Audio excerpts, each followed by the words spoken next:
Let's go to the pass catchers for love-hate and take a look at Matthew's top 10 wide receivers for Week 13. And that man, Davante Adams, who's number 8, he's got the Panthers. But Davante Adams this year, Matthew, he's finished as a top 12 wide receiver in 4 of his past 5 games. He's just as big a part of this Matthew Stafford MVP campaign as anyone. The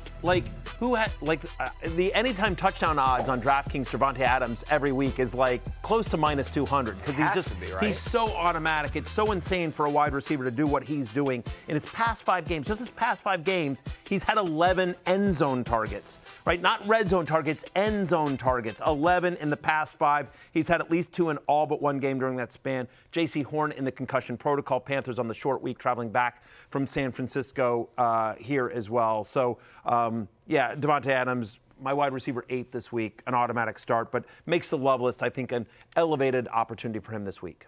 Jay, maybe a big Thanksgiving on tap for Christian Watson of this Lions secondary? Yeah, potentially. I think we decided conclusively yesterday he's the most talented wide receiver on the Packers. I think that's starting to show up in the games. He's been an end zone target for Jordan Love in recent weeks. He just looks healthier and more explosive. He looks like the guy that he was in the back half of his rookie season. Again, now he gets a Detroit team that is very solid against the run and clearly not so good against the pass, given that Jameis Winston was made to look like Joe Montana against them. So I think that the Lions susceptible to the deep ball, and Christian Watson will be the number 1 option for Jordan Love. Matthew, when we thought Marvin Harrison got hurt, Michael Wilson might be viable for a week.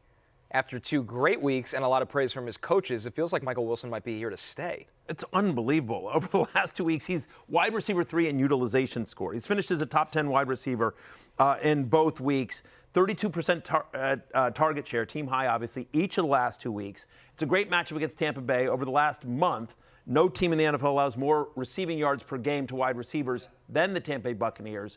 But my question to you, Connor, is the emergence of Michael Wilson more about is it more been like it's just been 2 great game scripts? Is it more about a connection between Brissett and Michael Wilson? Is it more about like, hey, here's a guy that, always had talent, just never was able to get that opportunity? Or is this more an indictment on Marvin Harrison Jr., that he hasn't been unlocked in this offense the way that Michael Wilson has been the last 2 weeks? I feel like it's a little bit of 2 and 3 because Brissett has brought a calm rhythm passing to their offense that we saw in a brief instance with Marv. But to your third point about, is there more to this guy? A lot of people forget Michael Wilson back at Stanford was a big deal and had a horrible lower body injury that wasn't just like a 5-month injury. It was a full year-plus injury that when he came back to playing football, his final year of college, the flashes started to kick in, but he needed time. This might just be, maybe not this is who he is, but he might be a really good NFL number 2 now that all these injuries are finally behind him. Yeah, the question becomes, how legit is this, or is this Kendrick Bourne? You know what I mean? Kendrick Bourne had a couple of great weeks because he was sort of the only guy, and then now he's nowhere. To me, feels more like Jawan Jennings-ish when he started breaking out with those crazy 160-yard games a year ago. And yeah, he's not going to do that every week, clearly, but he settles into being like, oh yeah, this guy's a legit wide receiver, a top 2 wide receiver on a team. I think I've told this story in the air before, but I will just say that like when I do my NFLPA rookie premier interviews, I've probably done 400 players over the last 8 years or something like that. Michael Wilson, top 5 interview for me.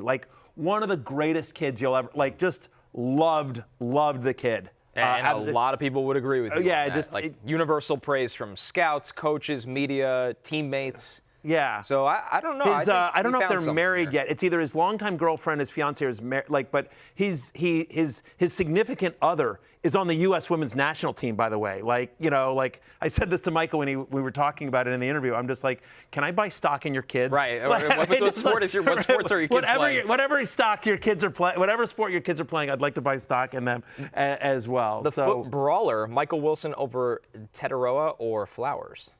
I'm going to say Michael Wilson. Look, I get it.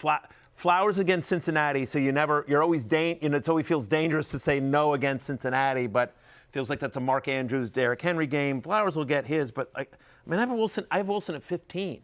Yeah. First off, you're not starting Ted against the Rams, right?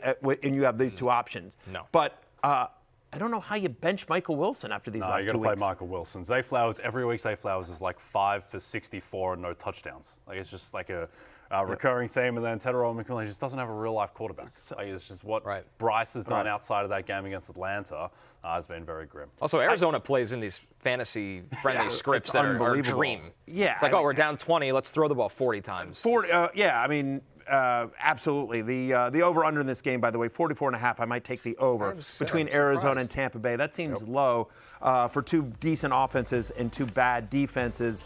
Hey, it's Matthew Berry from NBCSports.com and RotorWorld.com, and I want to thank you so much for watching whatever it is you just watched, or if nothing else, being too lazy to click out of the autoplay after this video started, after whatever it is you actually wanted to watch finished. But now that you're here, I'd like to take a moment here to ask you respectfully now, okay? I'm asking you respectfully to subscribe to the NFL on NBC YouTube channel. You'll get the latest Roto-World fantasy news headlines, all sorts of great shows, including my own Fantasy Football Happy Hour. So go subscribe now. Again, I'm asking respectfully.